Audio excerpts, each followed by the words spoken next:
Government spending. We all want the government to spend less, to budget better, and of course to lower our taxes. But how does government spending work? How do they budget? Where does the money come from and where does it go? We'll be discussing those issues with former State Representative Gordon Denlinger, coming up right here, right now. I'm Sam Chen, and this is Face the Issues.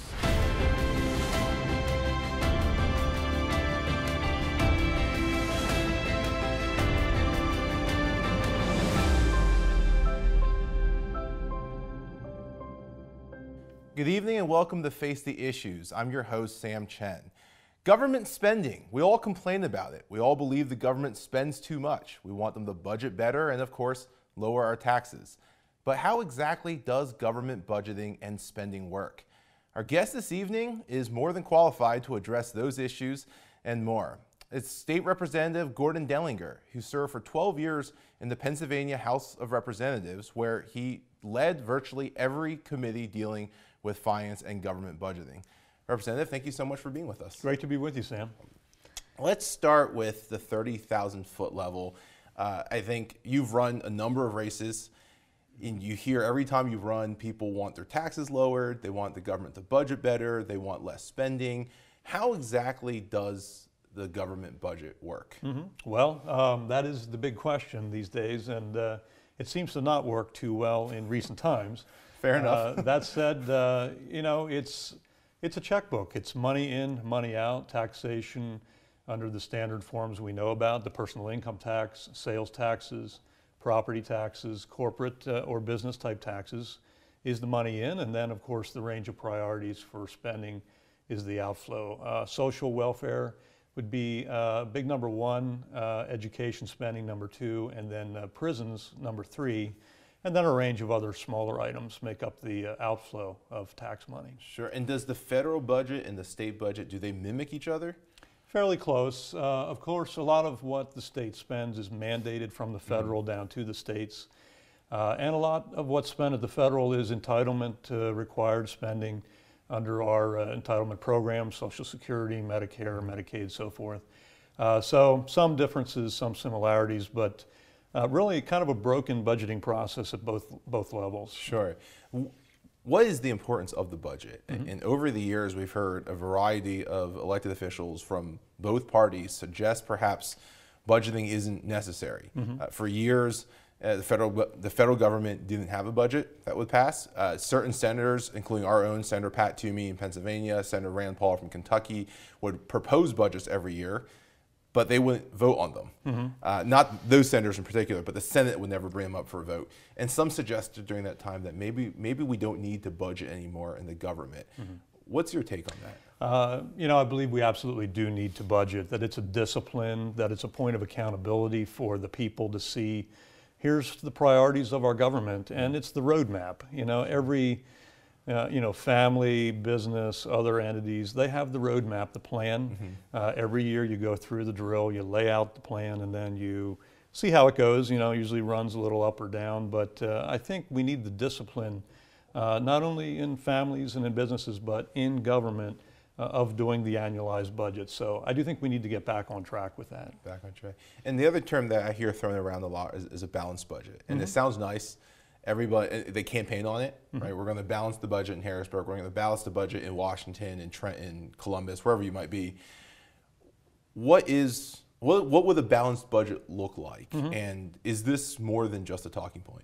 Well, Pennsylvania actually has a balanced budget plank in its constitution. So thankfully, we can't borrow for routine operations. We do borrow for infrastructure or longer term issues and items, but the federal, that's a whole nother matter. Of course, we know the debt levels have been going through the roof, trillions and trillions. Some of that going back to the lack of budgeting discipline. But you know, the federal government prints currency, and you know, they can kind of go where they want to go with it. And I think that really for our long-term future is a deep point of concern that we all hold. There's just instability tied to, you know, $20+ trillion in federal debt and growing exponentially. So the concern is there, but at the state level, much more modest, much more controlled. Could be better, but thankfully we don't borrow for operations at the state level. Okay, and obviously with budgets, the two large pieces that we talk about: government spending and then taxation. And we'll get to taxation later on. Let's start with government spending. Can you talk, again, 30,000-foot level a little bit? Everyone is against it. People from both parties run on the idea that they're going to reduce government spending. And yet, it seems like the government spends more and more. At least that's what elected officials keep telling us. That's what candidates keep telling us. Sure. That the spending is getting worse. If you elect me, I will go and clean it up. How is the current levels of government spending? Sure. Yeah, government has certainly expanded over time, and we see that. It's all politics is local, and I was in the State House again for 12 years, representing a very conservative, fairly rural Lancaster County district. Right. And I would have conversations at community fairs and other things, which ran something like this. You guys really need to get the cost of government under control, except for these two programs that my Aunt Sally and my Uncle Frank are a part of. You need to put more money into that because that's the thing that my family wants. Right. But overall, you got to control it, got to get under control. So it's kind of a personal, regional equation. But I do think the federal has just exploded in cost and growth. That one again, deep points of concern. In Pennsylvania, we're at a disconnect right now, quite frankly, between the expectations people place on government and what they're willing to be taxed to pay for. Okay. And that's causing these kind of endlessly late budgets that we've seen here in recent times. And it's both a Republican and Democratic problem. There's no doubt about it. How much government do we want and what are we willing to be taxed to pay for? And there is a disconnect in the public, quite frankly, and that's reflected in the legislature on that issue. Sure, and I know you're a CPA by background. You've done financial work for a number of private companies, well-known ones, including Graco Baby Products, if I remember correctly. Correct. And when you compare the private sector budgeting and spending versus what we do in government, is there a disconnect? People seem, again, when you watch the news, politics, everyone runs and saying, especially businessmen. Right now in Pennsylvania, you have actually four, your Democrat governor and your three Republican gubernatorial candidates all running as businessmen, saying that they're going to implement those private sector strategies. What is the difference? And is it a massive disconnect in the government? Well, in business, everybody in the firm or the entity wants to produce widgets. That's the goal. In government, half the room wants one thing and half wants another. So you have, two parties, or conservative, to liberal, pulling in different directions at points. That certainly is reflected in the money issues, in budgeting and taxation policy. So it's a different animal, if you will, than business and family budgeting would be. So you hope you can put together some kind of a working consensus. But here in recent times, just a lot of contention over the size and scope of government. So it's not quite a straight line from family and private sector budgeting over to government? It has nuances that are very different, and that's personal politics, the politics that enters into each bill, each equation. Sure. Yeah. And one of the things also, Gordon, that you've brought up twice, 2 or 3 times now, is this idea that everyone's talking about cutting the spending except for fill in your pet project, 1, 2, and 3. Right. And from my experience in the government, it's been the same thing at the federal level, where people would say, well, we need to cut, except don't touch fill in the agency. Is it less that, do people not want to cut, or is it very much just their priorities on where the cut is different? It's the where. It's absolutely the where. I do think, though, that reality moments do face all of us. And, I think for the good of the longer term, and that's the economic health of Pennsylvania, our governmental health, everybody probably needs to get ready to do, more with less, quite frankly, in terms of government.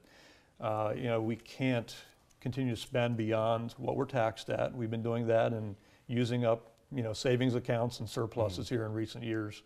But I do think there's, sort of a hard reality moment coming. Sure. A lot of the leadership on this direction comes from the executive office, the governor's office.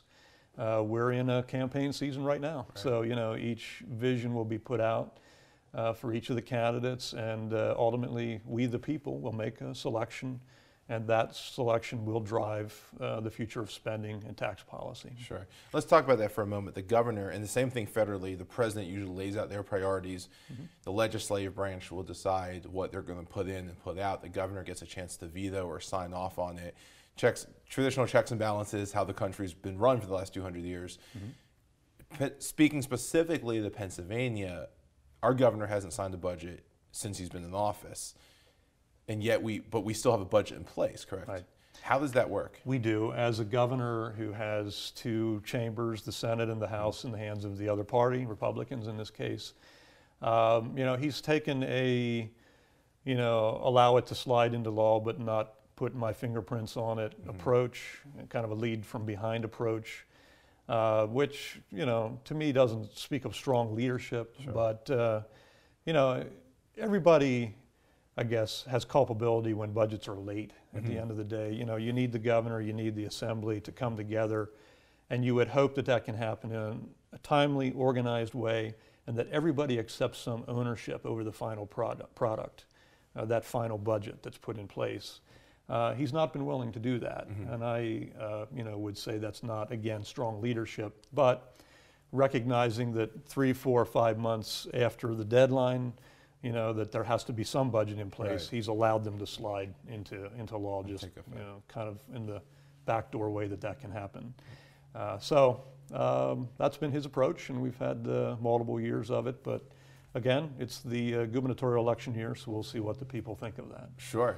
Okay. Well, don't go away. We'll be right back. Again, we're sitting with former State Representative Gordon Denlinger, talking about government spending, budgets, and taxes. We'll be right back.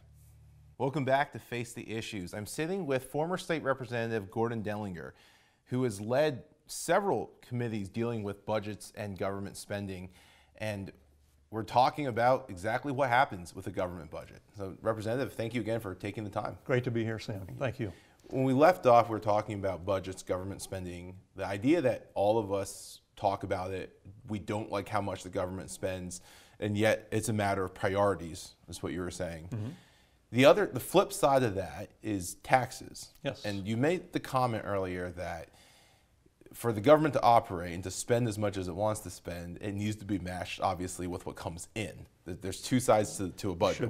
Should be the same. That's sure. Right. What comes in, what goes out, and that's how you get a balanced budget. Taxes are the other thing I think that all of us have very, very strong feelings about. Nobody likes to pay more taxes. And let's start again from that 30,000-foot level. Can you explain to us a little bit how taxes work with the government? Sure. On an annualized basis, there is a spending and a revenue plan put in place. So on the revenue side, taxes, there are estimated amounts that will come in for each of the major tax categories. PIT, personal income tax, 3.07% is the biggie. That's the one that pays most of the freight. That's here in Pennsylvania, right? Here in PA, and that's PA's rate.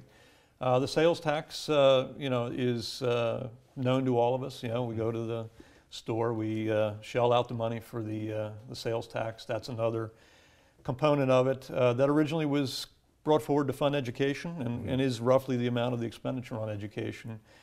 Property taxes is a hot one, and that's very, very big and a very passionate issue. Certainly one that I've worked on heavily during my years. Representative Sam Rohr, when he was there, was a part of that. Many other folks have tackled it. And Senator Dave Argall currently has HB 76 on that issue. SB 76, he's on the Senate side, I should say. But that's a big one. But the one that I'm personally beating on right now is on our corporate income tax. Sure. We have the highest rate in the nation on corporate taxes, and we're basically putting a stop sign for every business group that would move into Pennsylvania, anybody who wants to start a business. We've got to get realistic and get competitive on the business tax. Sure. We're not in the game. Folks are going to other states, and we need jobs, we need a future here in PA, and we have amazing natural resources. We ought to make this a much more business-friendly state. Agreed. And can you talk a little bit about the difference between federal and state taxes? I think sometimes there's some confusion about the federal income levels versus the state. Ours is in Pennsylvania is standard across the board. Is that correct? We are a flat tax state, and so regardless of whatever, you're making $1 million a year, you're making $25,500, you're going to pay that flat rate of income tax. Federal is graduated. It's called a progressive income tax. Pennsylvania's is flat by constitution, and there have been calls to go to a graduated here in PA. Sure. We would have to change our state constitution to allow that. We have a uniformity clause that locks in the flat rate of taxation here. Arguably, I mean, that's been sort of a progressive push in earlier times.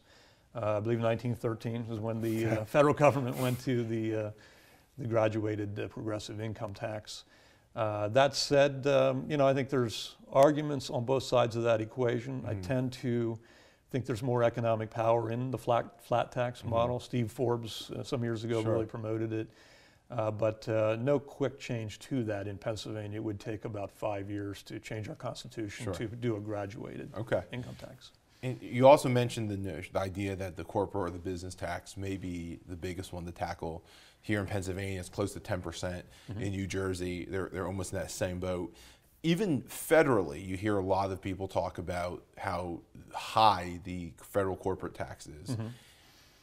Why is that in your mind, why is that the number one tax pocket to address? And you know, with the new federal tax bill that went through, we cut significantly the federal tax rate, and that's to get us in the game globally. There again, you know, businesses can locate, you know, wherever they choose to for the best arrangement.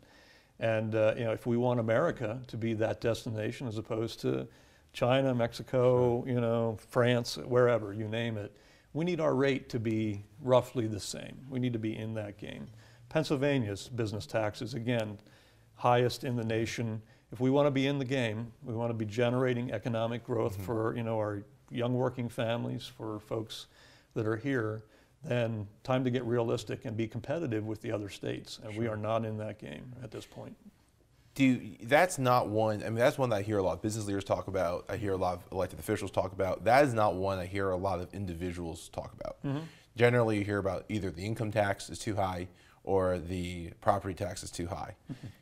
Why is it that does the corporate tax impact everyday families? It does, because we all pay for it. At the end of the day, people pay taxes. Businesses just pass them along in the cost of the product. So you get more competitive pricing on products that we all go to the stores and buy off the shelves, or go online, however we do that. So there is a real dollar benefit for the family budget if we get realistic on that front. So that would be one way, but I think the bigger one is just jobs. It's if we want to see factories built, other types of enterprises, high tech, you name it. Getting that rate in line is the path to jobs in the future. And what do you say to someone then that says, but Representative, if we're cutting taxes, then we're cutting the amount of money coming into the government? You look at case studies over time. Cuts in taxes generate more economic activity and end up bringing more money into the coffers of government. There's a little bit of a lag. There's a time crunch there. But in the end, it actually helps the government to put in place some of those cuts, because more economic activity, more profit in the private sector flows into the treasury. So is the idea that we're broadening the tax base then? Indeed. Okay. Leveling, broadening, and by that we all benefit. It's the tide that raises all ships. Sure. Let's talk about solutions. Budget, again, budget, government spending, taxes. Every campaign we hear about it. What are actual, when we look at solutions, things, because everyone talks about it, campaign jargon, but we don't really see a lot of solutions implemented. And you hear a lot of talk about, especially at the federal level, taxing the wealthiest. It's something that Senator Sanders made very central to his campaign. If we've raised the wealthiest 1% of the nation, we've raised their federal income tax to 90% or higher, we can pay for the government spending. The conservative side of it, a lot of our friends in the Tea Party or the House Freedom Caucus would argue about eliminating property taxes. More of a state issue, but if we zero that property tax out, that's what's going to bring more economic stability, especially to our senior citizens, things like that. Are these solutions feasible? Well, Sam, if you had a 3-hour show, we could cover all of those, unfortunately, here in the few minutes we have. I think this is where, under representative government, we need to depoliticize a conversation about the future of Pennsylvania, our state, and its budget tied to that. And you would hope to welcome all parties to the table, Republican and Democrat alike, to have that conversation. But you know, who's thinking about Pennsylvania 25 years out into the future? Right. You know, that's a deep concern I have, is that we worry about just nailing a budget together this current year, and then, oh, we can all go home, you know, we did our work. Well, are we thinking about the longer term? And each of those taxes, each of those major spending priorities are part of a bigger equation, and we're not taking the time to step back, be thoughtful about it, and put the economic policies in place to foster growth and build our future. We really have to do that. And how do we begin that process? You talked about taking politics out of the budgeting process, because at the end of the day, politics and government are two different things. And we have to be able to govern, not just win elections. And for example, in Ohio, they have a 2-year budget. And that's been proposed before, that maybe you run a budget on off years where the representatives are not up for re-election.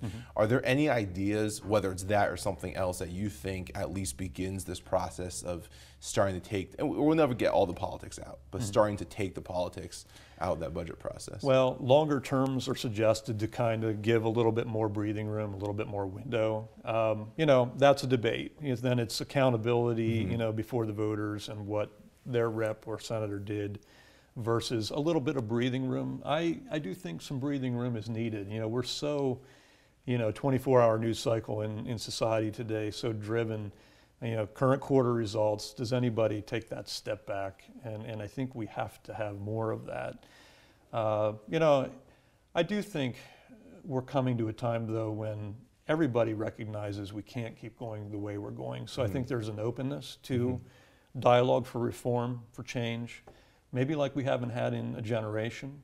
And, you know, the annual budget cycle, particularly here in PA, but also at the federal, is clearly known to be broken, so folks are open to and ready to discuss reforms. I think it's the right season. Sure. Final question, speaking of the right season, you ran for lieutenant governor earlier this year. Political aspirations in the future? Oh, you know, as Ford said, never say never. Fair enough. That said, I enjoyed the journey, came in second for the party's endorsement on the Republican side. But yeah, the fire is still in there, so we'll see. You know, in life you look for God to open a door, and that's kind of my search at this point. But I do love the engagement on the issues, and certainly serving the public is a high honor. Absolutely. Well, Gordon, thank you so much for joining us. Thank you, Sam. Appreciate Good to be here. We'll be right back. Each week here on Face the Issues, we don't just have conversations on the ideas. We believe that we have to set an example.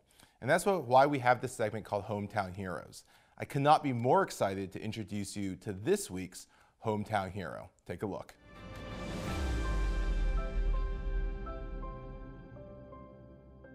Hi, my name is Addie, and I am raising money for the 4 Diamonds to help kids with cancer. Will you consider making a small donation to help reach my goal of $1,000? Together we can make a difference. Thank you. That video you just saw is of my next guest, this week's Hometown Hero. Her name is Addie, and well, she undertook a project that many of us wouldn't undertake. Addie, thank you so much for joining us. You're welcome. Thank you. And this is your mom? Yes. Janice, thank you again so much. I know it was a bit of a trip, and just really appreciate you guys making the drive to be on the program. Thank you so much for having us. Absolutely. We appreciate Addie, it. can you tell us a little bit about this project? Yes. I raised money for the 4 Diamonds fundraiser at my school for Minithon. The 4 Diamonds help kids with cancer. And why did you decide that you wanted to do this project? I decided it because last year my stepdad Adam ran for Man of the Year for the Leukemia Lymphoma Society. Okay. And when he won, I decided to do the exact same thing. And when Minithon rolled up, I knew that was my chance to shine. Nice. So Adam is now Man of the Year? Yes. And Janice, I know you were involved with that as well. Can you tell us a little bit about that? And what? So the Leukemia Lymphoma Society does, in different regions, a competition, and use competition really lightly. Right. It's called Man and Woman of the Year. And it's a 10-week fundraising competition, and during that time, you raise as much money as possible to benefit the Leukemia Lymphoma Society. And we were paired up with a girl and a boy. Right. And during that time, Addie was very much part of our fundraising efforts and part of it along the way, and just was I think inspired a little bit to help a good cause. Sure. And the boy and the girl of the year also both benefited from the 4 diamonds aspect too. So it kind of all tied together. That's awesome. So, and is that why you chose 4 diamonds? Can you tell us why you picked 4 diamonds? Well, I didn't really pick it. It just rolled around. Okay. And our teacher told us a little bit about it, and I knew that was the perfect opportunity to choose that and to help kids with cancer. Can you tell us what 4 diamonds is? It's a little fundraiser for Mini-thon. How much did you raise this year? Did you reach your goal? Yes, I actually reached past my goal. That's awesome. And how much did you raise? $1,000. About $1,400. Yes. And I understand you've set a goal for next year already? Yes. And how much do you want to raise next year? $2,000. $2,000. Do you think you can do it? Yes, but that's because I'm starting this summer. That's all the time we have tonight. And I want to again thank my special guests, Janice and Addie, for being here and for the example that they're setting. I hope you'll continue this conversation with us online. You can use the hashtag #FaceTheIssues. And tune in again next week as we unpack another issue with another guest. My name is Sam Chen. And my name is Adeline Grace. And on behalf of all of us here at Face the Issues, Thank you and good night.